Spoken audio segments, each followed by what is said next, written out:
हमारे YouTube channel में आप सभी का स्वागत है। इस चैनल में ऋषि प्रणाली से लिखना एवं पढ़ना सिखाया जाता है। रामधारी गुप्ता आशुलिपि उच्च गति अभ्यास। इसमें हम खंड 2 के डिक्टेशन 1 पहला वाला देखते हैं और डिक्टेशन पहला और दूसरा दोनों को मिक्स करके यदि हम 5 मिनट का एक डिक्टेशन है और दूसरा डिक्टेशन 5 मिनट का है, ये दोनों को हम मिक्स कर देते हैं और दोनों डिक्टेशन एक साथ बोलते हैं 10 मिनट में। और 10 मिनट में जो डिक्टेशन रहेगा वो हमारा 80 शब्द प्रति मिनट की रफ्तार से रहेगा। एसएससी में 800 शब्द आते हैं, 800 शब्द वाले डिक्टेशन रहते हैं और वो सारे 80 शब्द प्रति मिनट की रफ्तार से रहते हैं। तो कहा जाए हम एसएससी के लेवल वाली तैयारी करवा देते हैं, जिसमें इस बुक के सारे डिक्टेशन रहेंगे। ओके, यदि आप लोग मेरे चैनल में नए हैं तो लाइक सब्सक्राइब करिए और जितनी ज़्यादा हो सके इसे शेयर करिए।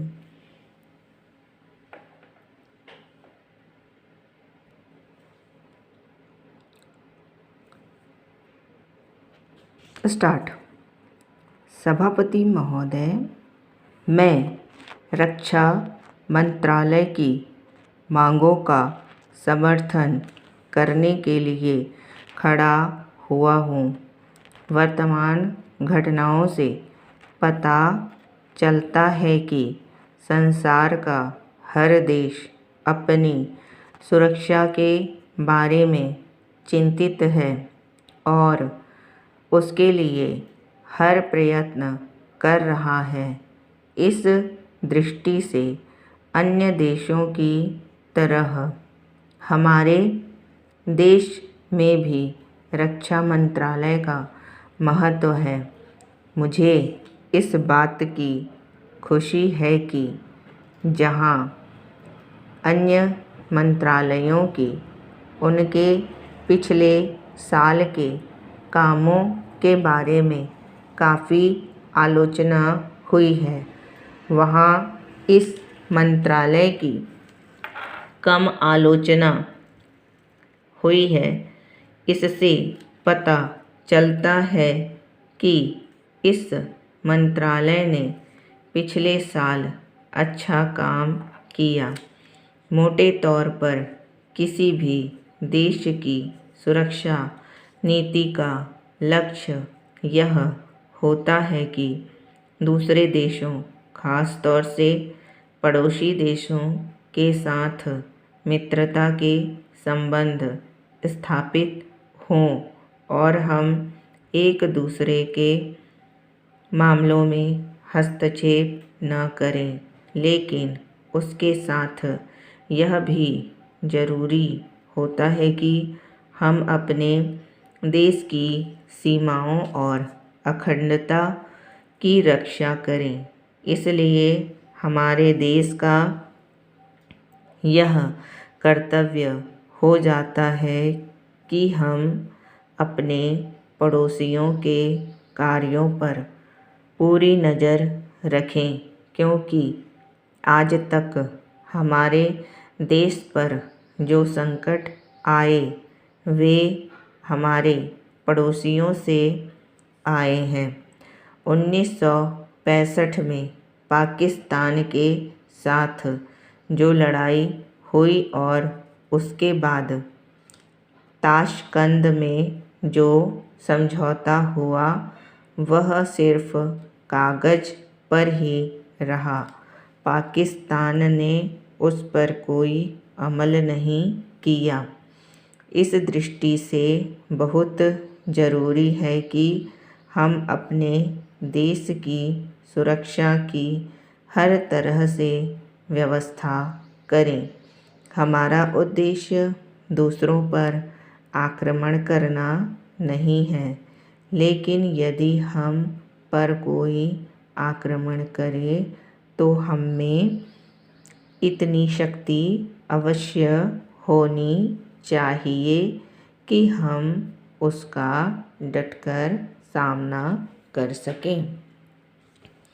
पैरा, आप जानते हैं कि पिछले दिनों पाकिस्तान को अमेरिका और चीन से काफ़ी मदद मिली है।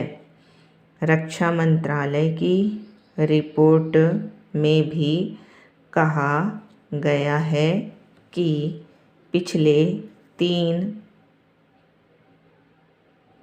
साल अमेरिका ने पाकिस्तान को 1500 करोड़ रुपए की फौजी सहायता दी है। आज जहां हम फौजी सामान के लिए अपने कारखानों की मदद से अपनी शक्ति बढ़ाने का प्रयत्न कर रहे हैं, वहां पाकिस्तान संसार के देशों से फौजी सामान खरीद रहा है। अपनी नीति के कारण वह सब देशों से लाभ उठा रहा है।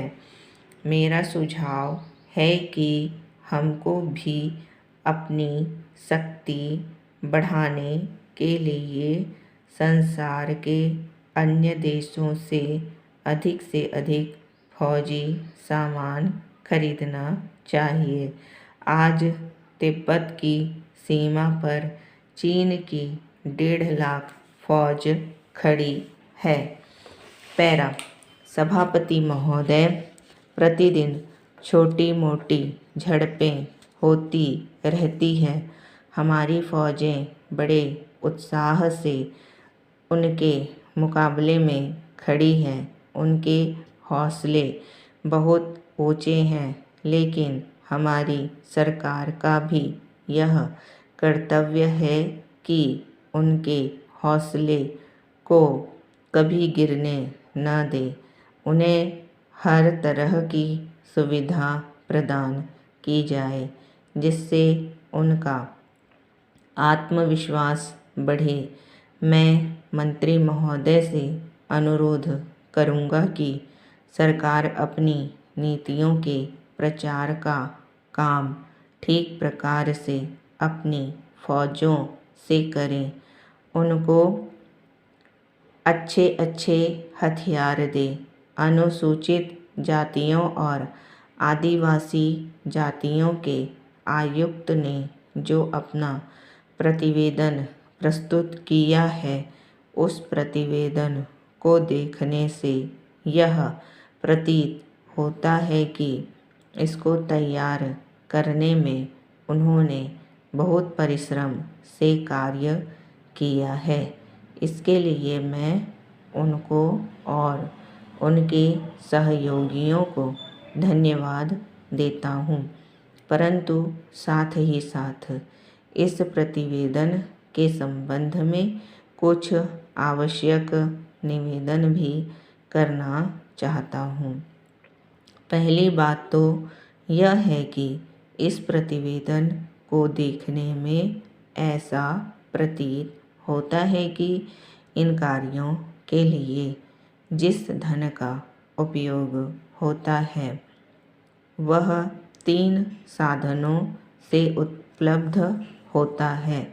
केंद्र सरकार द्वारा, राज्य सरकारों द्वारा और कुछ गैर सरकारी संस्थाओं द्वारा प्रतिवेदन के अनुसार जितना धन इन कार्यों पर व्यय करने के लिए दिया जाता है, उतना धन पूरी तरह से व्यय नहीं हो पाता।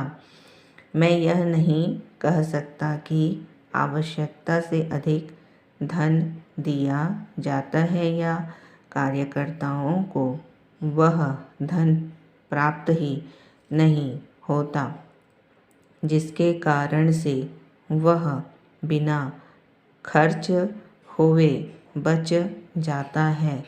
मैं तो यह चाहता हूँ कि जितना धन दिया जाता है उसका पूरा उपयोग हो और आयुक्त को यह न कहना पड़े कि इस कार्य के लिए जितने धन की आवश्यकता थी उतना धन नहीं मिल पाया और निवेश होकर हमको उस कार्य को बीच में ही रोकना पड़ा। पैरा, जहाँ तक राज्य सरकारों का संबंध है, बहुत सी राज्य सरकारें अभी तक इस कार्य में असावधानी से काम ले रही है और इस कार्य को उपेक्षा की दृष्टि से देखती हैं। आयुक्त ने इस बात की शिकायत की है कि बहुत सी राज्य सरकारों ने अनेक पत्र भेजने के बाद भी अभी तक अपनी रिपोर्ट नहीं भेजी है। मैं चाहता हूँ कि सरकार इस तरफ निष्ठापूर्वक ध्यान दे। राज्य सरकारों पर दबाव डाला जाए कि वे इस दायित्व के प्रति सचेत हों और आयुक्त को उनके कार्य में पूरा सहयोग प्रदान करें।